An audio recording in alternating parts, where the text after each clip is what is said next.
Isang nakakagulat na balita ang kumalat sa social media at mga balita, ang pagpanaw ng sikat na host at performer na si Billy Crawford.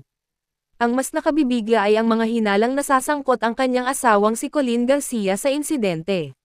Maraming hindi makapaniwala, si Billy, na puno ng sigla at saya sa entablado, ay wala na, at may mabigat na bintang na bumabalot sa kanyang pagkawala. Sa ospital, pinalibutan ng mga pulis si Colleen, habang nagtitipon ang mga kaibigan at pamilya ni Billy sa labas, bitbit ang sama ng loob at mga tanong. Kasama si Ann Curtis, tahimik na lumapit kay Colleen. Hindi matanggal sa mukha ni Ann ang lungkot at pagkabigla, ngunit nais niyang malaman ang totoo. Colleen, sabihin mo, anong nangyari? Tanong niya, habang ang mga luha ay nagpupumiglas sa kanyang mga mata.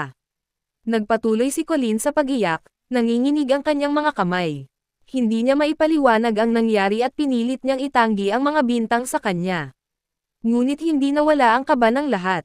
Ang kanilang mga alaala ni Billy, ang masasayang araw ng kanilang pagsasama, lahat ng iyon ay biglang naging mga tanong na naghahanap ng kasagutan. Sa studio ng It's Showtime, tumambad ang lungkot sa mukha ng mga hosts. Si Vice Ganda ay halos hindi makapagsalita sa bigat ng kanyang nararamdaman. Tumitig siya sa camera, at sa kanyang boses ay naroon ang isang pananabik na sana ay mabigyan ng hustisya ang kaibigan. Ang mga crew at staff ay nagdasal, umaasang magbubukas ang katotohanan sa trahedyang ito. Isang episodyo ang inalay para kay Billy. Nagtipon ang lahat ng hosts, si Vong Navarro, Karil, Amy Perez, at ang iba pang kasamahan niya, upang ipagdasal ang kaluluwa ng kanilang kaibigan. Tahimik ang lahat, at naramdaman ang bigat ng kanilang mga puso. Parang isang bangungot ang pangyayari at lahat sila ay umaasa na madyay gising sa masamang balitang ito. Lahat ng ito ay naging usap-usapan sa social media, at may mga tagahanga na nagtanggol kay Colleen. May mga nagtataka kung bakit magagawa niya ito, lalo na't kilala siya bilang mapagmahal na asawa. Ngunit mas marami ang nagbigay ng suporta para sa pamilya ni Billy, at nagpahayag ng kanilang pagnanais na mahanap ang hustisya para sa kanilang idolo. Si Vong, na matagal ng kaibigan ni Billy, ay halos hindi makapaniwala sa nangyari. Ang mga masasayang alaala nila ay tila bumalik sa kanyang alaala. Hindi siya makapagsalita sa lungkot na nadarama, at tanging dasal ang kanyang naibigay para sa kaluluwa ni Billy. Alam niyang isang mabuting tao ang nawala, at hindi niya matanggap na wala na ang kaibigan. Sa kabila ng mga bintang, nagpahayag si Colleen sa media. Sinabi niyang mahal na mahal niya si Billy at hindi niya kailanman magagawa ang mga paratang sa kanya.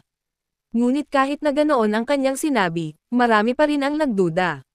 Si Ann ay tahimik na nakikinig, ngunit ang kanyang mata ay puno ng pangungulila sa kaibigan. Sa isang interview, naalala ni Amy Perez ang mga magagandang sandali nila kasama si Billy. Isang masayahing tao, mapagmahal, at mabuting kaibigan. Habang umiiyak si Amy, sinabi niya, sana malaman natin ang katotohanan. Naging mabigat ang kanyang mga salita, ngunit ito ang bumabalot sa puso ng bawat isa. Patuloy na iniimbestigahan ng mga pulis ang insidente, ngunit walang malinaw na sagot na lumalabas. Tahimik na nananalanggan ang mga kaibigan at pamilya ni Billy, na sana ay malaman ang katotohanan. Lumipas ang mga araw, ngunit patuloy na umaasa ang lahat na mabibigyang linaw ang kanilang mga tanong. Si Ann Curtis ay hindi pa rin tumitigil sa pagsuporta sa paghahanap ng hustisya. Sa kanyang social media, nagpost siya ng isang itim na ribbon at isang larawan ni Billy, na may caption na, "Justice for Billy." Kasama ng kanyang mga kaibigan, nananawagan siya ng hustisya para sa kanilang pumanaw na kasama. Sa kabila ng lahat, nananatiling palaisipan ang mga pangyayari.